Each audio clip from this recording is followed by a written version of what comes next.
What's good, guys? Welcome to another week. Just means another new, fresh 5 days to potentially make some money in the markets. So last week I told you guys that Bitcoin was looking pretty choppy and to not look at Bitcoin because this is what we ended up getting. Pretty great call. I'm not going to count that as a win or a loss though, because this wasn't really like, I wasn't giving you guys trades or anything.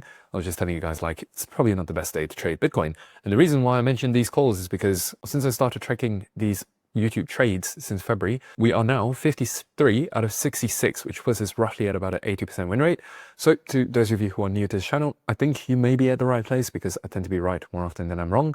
And for those of you who have been following along, guys, I read all of the comments and the support that you guys have been giving so far that's kind of been building up over the last couple of weeks has been amazing. Just know that I read each and every single one of the comments. I don't always have the time to, go reply to each one in a timely manner, right? I eventually do get to it, but like in a timely manner, doesn't always happen.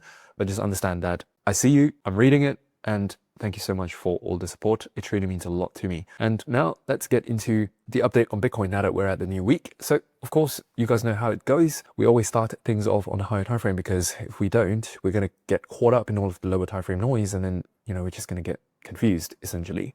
And so kicking things off on the weekly chart, because it's a new week, last week's weekly candle closed bullish and we left behind this fair value gap right here, which means that if price were to retrace into this fair value gap this week, we would still have reason to see price go up. The reason being that a bullish candle close means that the next week's bias tends to be towards the upside. And the only concern here is that the previous weekly high has already been swept, which means that this week could just end up being a retracement week before next week or maybe the week after gives you that kind of trend continuation.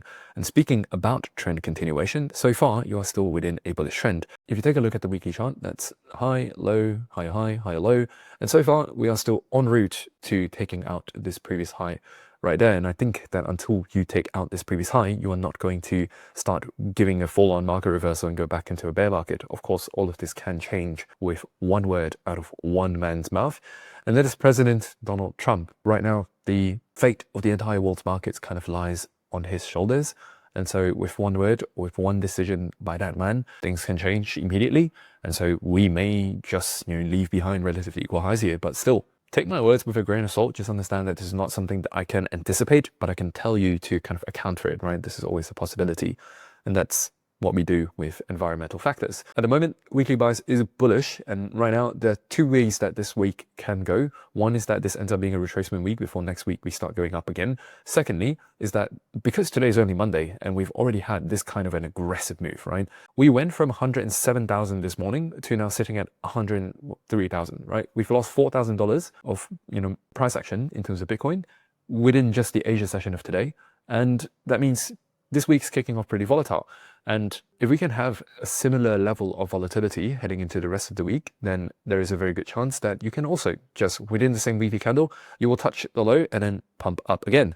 And this will pair up with the concept of a power of three, which essentially, if you are bullish, right, you want to look for the weekly open, right? This level right here is the weekly open. Any time price goes below the weekly open, gives you an opportunity to buy low to eventually sell high on the expansion towards the upside. And then maybe this will become your weekly close. So that's the kind of setup that we can potentially play today. Although going into the daily chart will probably give us a better idea. In fact, before I go into the daily chart, it will be amazing to check out the news that we have in store for this week. And basically today, there's no news. Tomorrow, there's no news. The day after, there's no news. And it's not until Thursday where you have red USD news. In fact, Friday is not going to have news as well. This week is shaping up to be a this week actually has very little news. And this is a little bit of a concern, mainly because I always like to say that there are always three variables when it comes to trading. One is kind of like the direction of price. Is it going to go up or is it going to go down? The second is how far up is it going to go and how low is it going to go? And then the third variable is that when will all of this stuff happen? It's very tough to make right calls if you cannot kind of narrow down all three variables. The benefit of having news is that news events are always events that bring volatility into the market, which also means that during news events, you can kind of focus on just the first two variables, right? Where's price going to go and how far? Because the time aspect of it can be kind of narrowed out with news. You're pretty much certain that at 9:45 a.m. on Thursday, you're probably going to have volatility. It's just determining where, in which direction that volatility is going to go. So this week we do not have news. And so it wouldn't be surprising to see prices kind of chop around. Could be a very real possibility. Again, I don't know how this is going to play out yet. So we're just going to take it day by day. And that's why you guys are subscribed to this channel. If you guys appreciate these types of analyses done from the smart money perspective on crypto, then make sure you subscribe, because I'm coming to you guys with pretty much daily videos. As long as there's something to talk about, I'm going to talk about it. And taking a look at the daily chart, yesterday closed bullish. Doesn't really quite mean anything though, because currently price action has already given a change in order flow in the lower timeframes. What's still important to keep in mind is that you have relatively equal lows here, which, by the way, I anticipated this low to get tapped last week, right? And this is what I talked about before. I know for a fact that this low is going to get tapped because you have left behind relatively equal lows, as well as a weekly favorite gap right underneath those lows. Problem is, I don't know when that will happen, right? And that's kind of what news gives you. And when you do not have news, it's very tough to tell like when this is going to happen. And so last week I predicted last week, but then there wasn't a lot of news last week. And so guess what? We're now into next, and hopefully we're going to get that level hit this week. So going down to the 1 hourly chart, because there's not too much to talk about on the daily chart other than the fact that this is currently the draw liquidity, which means yes, you will anticipate Bitcoin to go all the way back down to $100,000 before any kind of like upside reversal. The reason being, right now you've just swept the range highs, right? This is the range highs. So this is the range high, you swept it once, and then immediately you sweep it again. Now the sweep actually doesn't matter. Now what's more important to note is what happens after that liquidity sweep. And in this case, right after you get the liquidity sweep, boom, that is your change in state of delivery, which means that the order flow on the 1 hourly time frame has now shifted into bearish order flow, followed by a break in market structure. So this is what's known as a broken base. So right now you have two different types of reversal confirmations, one in the form of the CASD and the other one in the form of a broken base, both of which are very high probability kind of reversal patterns. And so this is something that you want to be cautious of. And from the fact that most of the buy side liquidity, in the sense that the range high has already been swept, it means that there is no longer much reason for price to just pump straight up to take out some other, buy side liquidity, because if you zoom out, there is really not much. Right now, you've taken out this high right here.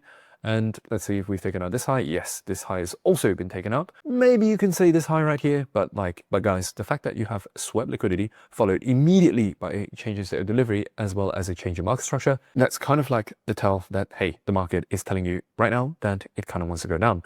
And super important to actually read what the market's trying to tell you rather than hold stubbornly to the bias that we have. And I think that's something that we're pretty good at, which allows us to, get an 80% historical win rate across publicly tracked calls. It's just being flexible and reading what the market's telling us instead of, having a bias and just sticking to it. It's also like some people tend to complain like, oh, this guy talks about multiple scenarios. Well, guess what?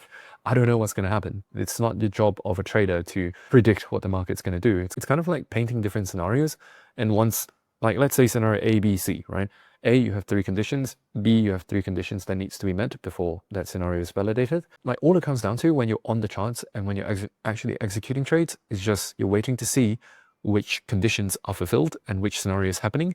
And based on whatever scenarios that's happening, you kind of just take a trade, right? It's a game of reading and reacting rather than trying to predict what's going to happen. Going back to what I was saying, you have a change in order flow after sweeping out all the highs, and right now you've also changed the market structure. So today, if there is a trade today, it's probably going to be a continuation trade, and I think that price is going to keep going down until we hit at least $100,000, and that will be play-by-play, kind of day-by-day situation.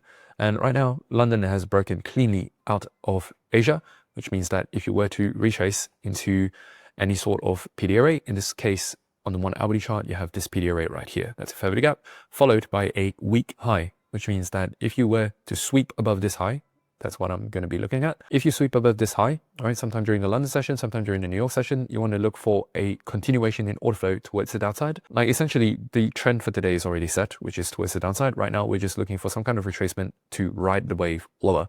Now, don't get me wrong. One thing you should not anticipate is that because the range, or rather Asia session, was so volatile, like you have 107 to like 103, right? This is a $4,000 range, which means that I'm willing to bet that a lot of the daily volatility is already put into place, which means that for the remainder of the move today, you may expect today to just maybe hit, 101.5 or maybe even 101. Maybe you might hit the favorite gap all within today. I don't know. But what's important to understand is that the setup remains the same. You're looking for some kind of retracement. For me, I'm going to be looking at this favorite gap right here. If this happens sometime during, let's see, as of the time that I'm filming this, it's 3:30. If this happens anywhere between now and like 7 a.m., then and if price also shows a willingness to start going down, then boom, you just write a continuation trade lower. Target's going to be this low right here. I do think that because this is a weak low that you are going to get targeted, and also the fact that you are in a downtrend. Secondly, you have this previous low over here on the 1 hourly chart. So that may be the target for today, 101 300. If it happens, great. If it doesn't, you guys have a area where you can take profits at. I think this is going to be the trade for today. Now, for the ones looking for a bullish trade on Bitcoin, like sure, you may get something on the 5-minute chart, but the problem here is that on the 1 hourly, it's bearish, right? And it would take price breaking above this level right here, at least for now, at least based on current price would need to break above 106 400, right, to confirm any sort of bullishness.